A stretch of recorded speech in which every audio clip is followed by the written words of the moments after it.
tenho que fazer esse trabalho mental primeiro para que se manifeste. Então, se eu não tenho esse controle mental, eu vou sair fora do esquema que eu montei da minha alimentação saudável. Primeiro, melhorar a autoimagem da pessoa. Tá. Segundo, como consequência, mudar os hábitos alimentares. E como consequência, emagrecer e permanecer magro.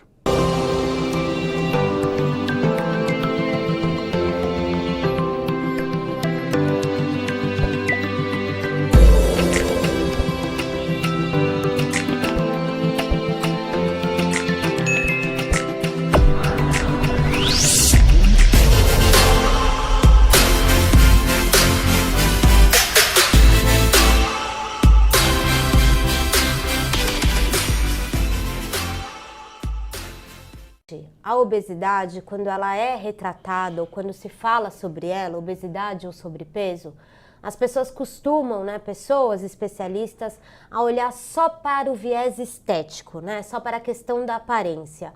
Eu li o seu livro e uma das coisas que me surpreendeu foi entender que o espelho, a imagem, ele faz parte de um contexto muito maior do que só a aparência. É isso mesmo, doutor? É isso doutor? mesmo. Hoje tem um conceito de mindfulness, que a mãe da mindfulness é a doutora Ellen Langer, da Universidade de Harvard, mostrando que essa atenção plena em alguma coisa faz toda a diferença.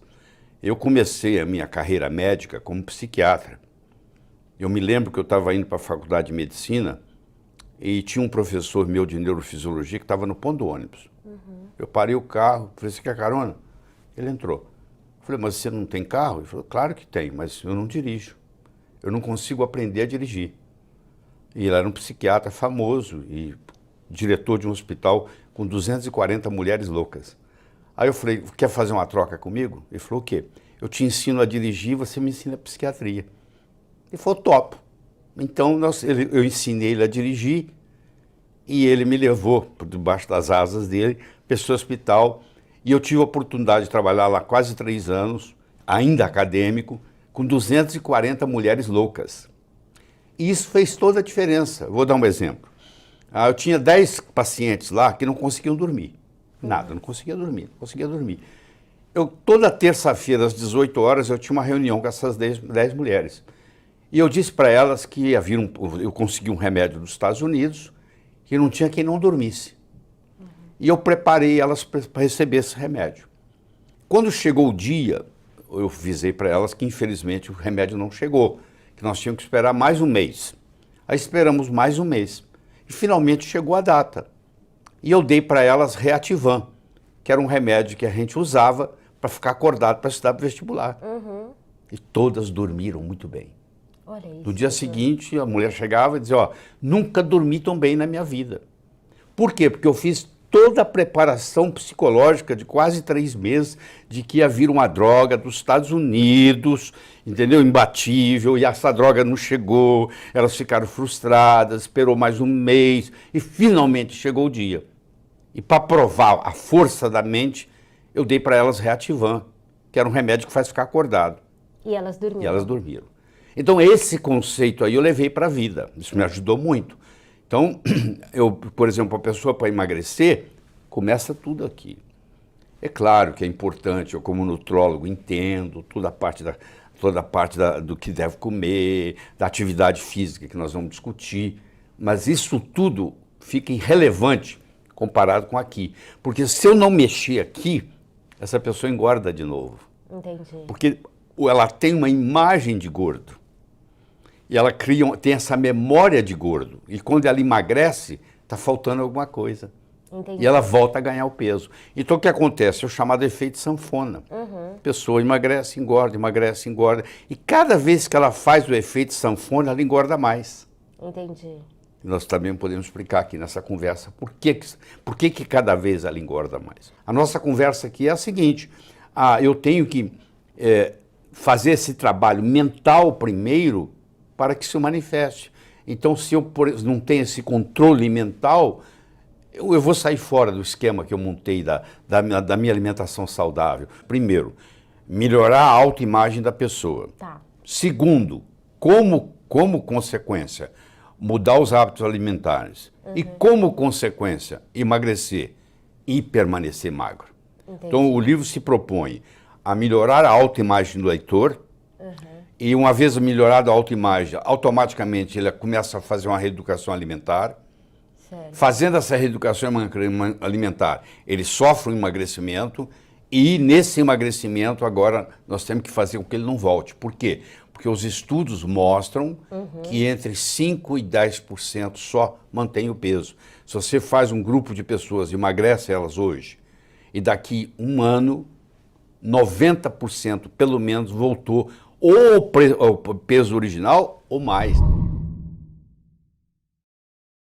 A doutora Ellen Langer, ela tem um livro chamado Counterclockwise, quer dizer, anti-horário, que ela pegou indivíduos com em torno de 80 anos de idade, levou esses indivíduos para um resort, e aí esse resort, ele era preparado para como se estivesse nos anos 59, nos anos 50. Então ele pegaram indivíduos com 80 anos, fizeram toda a bateria bioquímica do colesterol, de não sei o que, mediram tudo neles. E eles foram para esse resort, onde a decoração era dos anos 50, onde a música era dos anos 50, onde o que passava na televisão era dos anos 50, onde só se podia conversar, não com o verbo no passado, mas com o verbo no presente. É como se eles estivessem vivendo os anos 50 de novo. E quando terminou tudo isso, eles fizeram medidas bioquímicas e as pessoas rejuvenesceram. Meu Deus. Só pelo mindfulness. Pela vivência. Então isso é muito importante. Isso na área da medicina tem uma aplicação enorme. Você imagina um paciente com câncer que vai num oncologista e ele diz assim, ó, não tem jeito não, só vai morrer. Acabou, já está morto. Porque como o médico é aquela figura que sabe tudo, e de repente ele fala que você vai morrer. Agora, se vai num médico e diz, não, nós vamos tirar esta letra, nós temos aqui hoje tecnologia para isso, a medicina evoluiu, pode estar certo. Quer dizer, a pessoa muda o mindfulness. O desconhecimento, né, faz com que as pessoas se afastem, obviamente, do conhecimento, né? E muitas pessoas com quem eu converso, ou até que escrevem pra gente, não sei se essa é a dúvida de quem tá agora acompanhando aqui o nosso bate-papo, é o seguinte, tá, técnicas cerebrais, mindfulness, né, reprogramação do cérebro e tal, tudo isso exige muito tempo, exige muita dedicação. A gente está falando de técnicas de 15 segundos por dia, né? 15 segundos, a técnica de 15 segundos por dia. Eu tenho uma técnica que eu descrevo no livro, que é a chamada técnica da tensão estrutural. Certo. Você imagina que eu tenho esse elástico aqui, ó. O elástico eu ponho tensão nele. Certo. Tensão busca resolução.